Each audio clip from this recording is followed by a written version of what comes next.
근데 지금 하신 퀀트는 사람이 거의 안 들어갔잖아요. 연 45%가 나올 수 있으면 사람들이 많이 따라할 거잖아요. 아니에요. 근데 솔직히 저는 왜 사람들이 이제 컨트롤 안 하는지 이해는 못하긴 하지만 어쨌든 안 해요. 근데 기본적으로 이 소형주라는 게 확실히 좀 진입장벽이 있어요. 왜냐면 일단 한국 기관들도 안 거들떠보고 해외 기관들도 안 거들떠보거든요. 이제 그 말은 뭐냐 하면은 한국 소형주에서 투자하는 사람들은 거의 다 개인들이라는 건데 이제 개인들의 투자 실력은 뭐 근데 결국 그럼 지금 말씀하신 이 퀀트 투자라는 게 데이터로 뽑고 말씀하신 것처럼 공식대로 다 집어넣는 거다. 이걸 가장 잘할 수 있는 건 AI잖아요.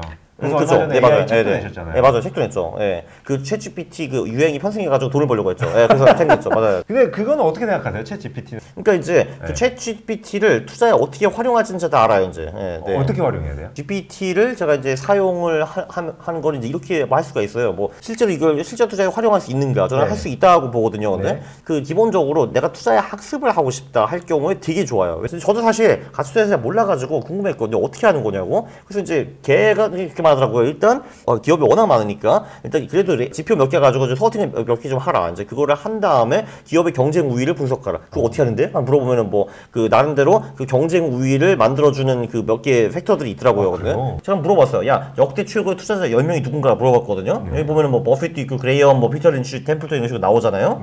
나오면은 그러면은 이제 이런 식으로 질문을 우리가 할 수가 있어요. 양적 접근 방식을 사용해서 워렌 버핏의 포트를 모방하고 싶다. 어떤 재무 지표를 사용해야 합니까? 이렇게 물어봤거든요, 여기.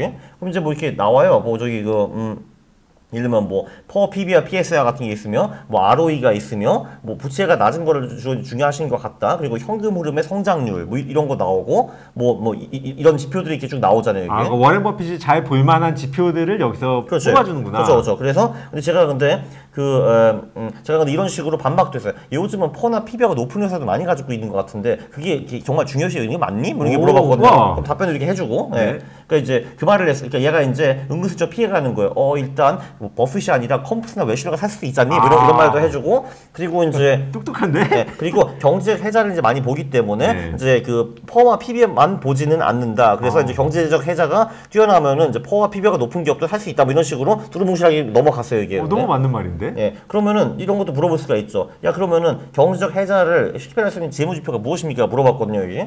그럼 이제 뭐 ROE, 뭐 ROIC, 뭐 저기 뭐 그리고 뭐 이거는 좀 번역이 잘못됐는데 순이익과 영업이익 마진을 말하는 것 같아요. 뭐 그런 거 말하는 것 같고 그리고 이제 잉여 현금 흐름이 이제 증가하는가 뭐 이런 것도 알 수가 있고 그럼 이제 제 퀀트 소프트로 넘어가는 거예요. 제가 제가 2대 주주인 이 소프트에 들어가가지고 2대 주주예요? 네, 이제 2대 주주예요. 여기. 1대 주주 누구예요? 여기 대표요. 진짜로? 대표 플러스 개발자 하고 있고 그러면은 이제 한국에서 제가 버핏 흉내를 내고 싶은 거예요. 근데 그럼 여기 눌러가지고 여기서 소형주에서만 버핏 흉내를 제가 낼 거예요 여기.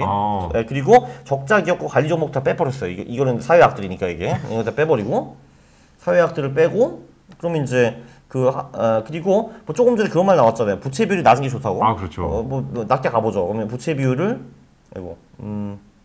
부채 비율을 뭐 예를 들면 뭐 한 150% 미만으로 이제 가볼게요. 그럼 이제 부채가 좀 적다는 거니까. 이 정도로 가보고. 퍼센트로 해야 되는 거 아니에요? 값이 아니에요? 그러니까 이 값이 퍼센트예요. 그래요? 보면은 퍼센트가 있길래. 분위 퍼센트라는 거는 이게 상위 하위로 말하는 거예요. 순위는 순위고 그래서 150% 미만으로 이제 가는 거고 그리고 이제 쭉 넘어가서 최대주주분께 말씀 한번 드려야겠네요. 직관성 있죠. 알겠어요. 농담이. 그래서 지금 얼추 나온 지표들 뭐 이런 거 있었죠. 퍼와 PBR 같은 거 있었고, 있었고, 그리고 이제 ROE 나왔었죠, 그죠? ROE 하나 있었고, ROIC는 없으니까 ROA로 한번 가볼게요. 그리고 이제 얼추 보니까 무슨 뭐 영업이익 마진도 있더라고요, 근데 순이익 마진도 뭐 있었고, 뭐 넣어보고, 그리고 보니까 여기 무슨 제가 수셔 보니까 순이익 성장하는 기업이랑 뭐 현금으로 성장하는 기업도 좋게 보더라고요. 맞아, 아까 그 얘기 있었어요. 뭐 있었던 것 같아요. 그래서 어디였냐 이게 현금 흐름 성장이 이거지, 그죠? 그렇죠. 뭐 이 정도로 뭐 8개 정도 지표를 때려봤어요, 제가 근데 때려놓고 자 그러면 이제 우리가 알고 싶은 거는 이제 이런 식으로 우리가 1,000만 원을 투자를 이제 해가지고 그 거래 수수료는 뭐 한 0.5% 정도로 잡아주고. 크게 얇네. 아니 뭐 이 정도 소형주니까. 그렇죠. 그래서 이제 분기에 한 번 정도 리밸런싱을 한다라고 했어요 이게. 근데 자 그럼 그리고 20개 종목을 투자하는 거예요. 손절 익절 같은 거 안 하고. 자 그럼 이제 백테스트 버튼을 눌러 볼게요. 그럼 얘가 이제 한 30초 정도 돌아가면서 이런 기업들에 20년 동안 투자해서 얼마나 벌었는가 이런 거를 계산을 해줘요. 지금 계산하고 있는 거예요? 네, 하고 있는 거예요. 근데 생각보다 그렇게 막 오래 안 걸리네요? 오래 안 걸리죠. 네네. 이 몇 년치를 보고 있는 거예요? 20년. 20년? 네네. 와. 그래서 80번 리밸런싱을 했어요, 중간에. 네네. 그래서 가면은 나왔네. 20년이면 데이터가 진짜 많을 텐데. 꽤 많아요. 예. 비싸요, 그리고. 저희 돈 많이 내고 있어요. 연분이 47% 나쁘지 않네. 이렇게, not bad. 그죠? 여기 연분이 47%네요. 와. 그럼 이제 그 원금이 1,578배가 됐다라는 거네요, 이게. 그러니까 1,000만 원이 150억이 됐네.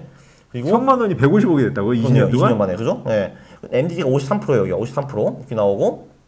그리고 이제 보시면은 이게 그 제가 늘 강조했던 게 이거예요. 이제 보면은 이제 가장 많이 얼어 터졌을 때가 이제 53% 얼어 터진 구간이 있고요, 이렇게. 네. 그리고 40% 이상 얼어 터진 게 또 두 번 또 추가로 있네요, 그죠? 여기 21년 최근 얼어 터졌어요, 이 전략이, 그죠? 그리고 이제 18년, 20년 이때도 얼어 터졌고.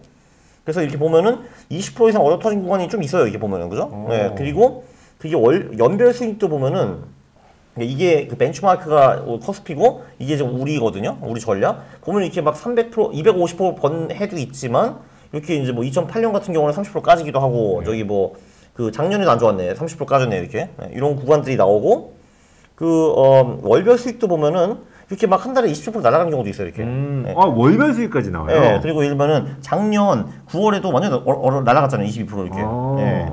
그래서 이런 식으로 해가지고 요게 그냥 대부분 사람들은 이거만 보고 투자하거든요. 45 신난다 하고. 그러니까요. 네, 근데 막 이렇게 저기 그 2022년 이럴 때 이렇게 얻어터진 막 울어요, 사람들이. 그러니까 왜 이런 쓰레기 같은 전략을 알려줬냐고. 너 사기꾼이지, 이런 식으로 말하거든요. 다시 정리하면은 야, 세계에서 가장 위대한 투자자가 누구냐 나오면 버핏 등등 나오잖아요. 네. 버핏은 어떤 식으로, 그러니까 어떤 지표를 즐겨보니 해가지고 지표를 긁어내요, GPT를 통해서. 그럼 그 지표가 우수한 기업들을 저 퀀터스라는 기업을 통해서 이제 찾아내는 거죠. 제가 조금 전에 백티스만 보여드렸는데 저거 정보 뽑을 수도 있어요, 당연히. 근데 네. 제가 궁금한 게 네. 근데 지금 하신 퀀트는 사실 사람이 거의 안 들어갔잖아요. 그러면은 사실 이 정도의 그 프롬프트와 이 정도의 전략만으로 연 45%가 나올 수 있으면 네. 사람들이 많이 따라할 거잖아요. 안 해요, 근데. 예. 아시잖아요. 퀀터 아무도 안 해서. 근데 네. 인공지능이 이렇게 막 발전하고 네네. 있으면 예. 하다못해 누군가는 네. 아 그래 그럼 인공지능아 네가 알아서 저런 거 뽑아서 투자해라 하면서 돌릴 거잖아요. 사실 뭐 제가 네. 한 저 정도 테크닉은 네. AI한테 가르쳐 줄 수 있을 것 같은데요, 사실. 네, 네. 그러니까요. 예. 그럼 예. 이제 자동으로 저 정도는 충분히 투자할 수 있을 텐데 예. 모든 전략은 그 전략을 쓰는 사람이 많을수록 수익률이 떨어지잖아요. 제가 궁금한 건 네. AI를 통해서 이렇게 퀀트하는 게 좀 더 가까워질수록 네. 퀀트하는 사람이 많아질 거고 그러니까 사람이 많아지지 않더라도 퀀트하는 금액이 많아질 거고 네. 퀀트하는 금액이 많아지면 퀀트의 수익률이 떨어지지 않을까라는 거예요. 네, 제가 추정해 본 결과 네네. 지금 이제 퀀트를 하는 사람이 아마 한국에서 3에서 5만 명 정도 될 것 같아요. 엄청 많네요. 아니 근데 그게 생각보다 그것도 맥시멈이 그 정도예요. 네. 그거 어떻게 하냐면은 사실 제가 이 퀀트 이거의 중심에 있기 때문에 네네. 제 책이 이제 얼마나 팔리는가 뭐 그리고 이제 유튜브 영상 얼마나 보는 이런 거 유추해 볼 수 있거든요. 그게 근데 제가 보기에 맥시멈 3만 5만 명이고 솔직히 그거보다 적을 것 같거든요. 근데 그게 사실 엄청 많은 것 같은데 대한민국 투자자가 1,500만 명이 있어요. 예. 그 중에서 그러니까 0. 몇 프로예요, 0. 몇 프로. 솔직히 저는 왜 사람들이 이제 왜 일반적인 사람들이 컨트롤 안 하는지 이해는 못하긴 하지만 어쨌든 안 해요, 근데. 예. 예. 그리고 그 뭐 제가 5년 동안 방방 뛰었지만 그래도 이 정도예요, 그냥. 네, 네. 인공지능이 발전할수록 인공지능으로 이 모든 걸 점점 더 자동화시킬 수 있기 때문에 네. 쿼트에 들어가는 돈은 더 많아지지 않을까요? 묘한 게 네. 기관들은 또 퀀트 안 하잖아요, 또. 그들은 뭐 하는지 솔직히 모르겠는데 어쨌든 안 하잖아요, 근데. 예, 뭐 이런저런 이유로. 예. 네. 사실 이제 걱정할 사람들이 이제 미국 해치펀드 이런 쪽들인데 네. 한국 소형주까지 들어와서 투자하진 않아요, 그 사람들이. 네, 네. 기본적으로 이 소형주라는 게 확실히 좀 진입 장벽이 있어요. 왜냐면 일단 한국 기관들도 안 거들떠보고 네. 해외 기관들도 안 거들떠보거든요. 이제 그 말은 뭐냐 하면은 한국 소형주에서 투자하는 사람들은 거의 다 개인들이라는 건데 이제 개인들의 투자 실력은 뭐 예. 근데 그래서 저런 심플 알고리즘으로 그들한테 이길 수 있는 거예요, 한마디로. 예. 그러니까 근데 저전략 기본적으로 미국 대형주도 안 통해요. 조금 전 저전략. 예, 당연히 안 통해요. 예, 네. 개인적으로 이제 인공지능 관련해서 궁금했던 게 뭐였냐면 예. 저도 소형주를 많이 투자하는데 예, 예. 소형주를 많이 투자했던 이유는 네. 사람 뭐 리서치 페이퍼가 그렇건 사람들의 관심이 그렇건 접근성이 됐건 모두 다 대형주에 관심이 쏠려 있다는 거죠. 그렇죠, 그렇죠. 예. 개인뿐만이 아니라 기관들도. 예, 예. 근데 사실 개인들은 별로 상관없잖아요. 기관이 어디 투자하냐가 중요한데 그러니까 돈이 어디가 더 많냐가 중요한데 네. 많은 사람들이 그 대형주를 많이 투자하기 때문에 대형주는 좀 더 적정 가치에 가까워 있고 네. 소형주는 적정 가치보다 떨어져 있는 경우가 많아서 저도 소형주를 투자했거든요. 네. 근데 제가 궁금한 건 뭐냐면 인공지능은 대형주냐 소형주냐가 필요가 없을 거라는 거죠. 그러니까 사람들이 직접 선택을 하면은 대형주만 선택을 하겠지만 네. 사람들이 인공지능을 통해서 선택을 하면 소형주도 같이 선택을 할 테니까 네. 예, 점점 소형주에 몰리면 이런 기회들이 사라질 수 있지 않느냐가 궁금한 거죠. 근데 기본적으로 네. 그 퀀트라는 게 인간 천성에 안 어울리는 것 같아요, 기본적으로. 그래서 별로 안 해요, 그냥. 네. 그러니까 사실 저 정도 전략은 제가 이미 저 업비사이드 때 이미 다 전에 만들었거든요, 사실은. 네네네. 그래서 저 그래서 몇 년 전부터 떠버리고 다니잖아요, 근데. 네. 근데 아무도 안 하잖아요, 그거. 네. 그러니까 인공지능이 아무리 발전해도 퀀트는 안 할 아니, 것이다. 사람이 안 할 것이다. 사람이 안 할 것이다. 사람이 네네. 인공지능을 퀀트로 쓰지 않을 것이다. 그죠, 그죠. 네네. 오히려 리딩방으로 쓸 것이다. 1인방은 잘 모르겠는데, 네. 뭐 어쨌든 안 할 것 같아요. 이게 그렇구나. 그런 논문들도 있어요. 그러니까 뭐 어떤 논문이냐면은, 네. 그러니까 제가 쓰는 전략들이 다 사실 어딘가 나온 전략들, 제가 만든 것도 있긴 하지만 좀 적은 편이잖아요.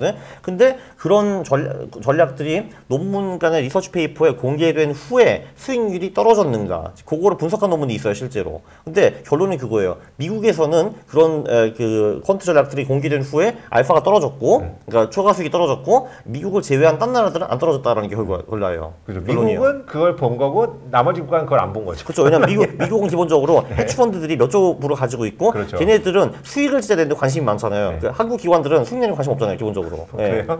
아니 뭐 수수 들어먹는데 뭐. 근데 그런데 이제 이제 미국은 성과를 내고 수익을 내야지 거기서 20%를 먹을 거 아니에요, 그게. 그래서 기를 쓰고 진짜 그런 걸 읽고 그거를 투자에 적용을 하는 것 같더라고요. 근데 그건 미국만 그래요. 예. 그러니까 아직 우리는 걱정할 필요 없어요. 네.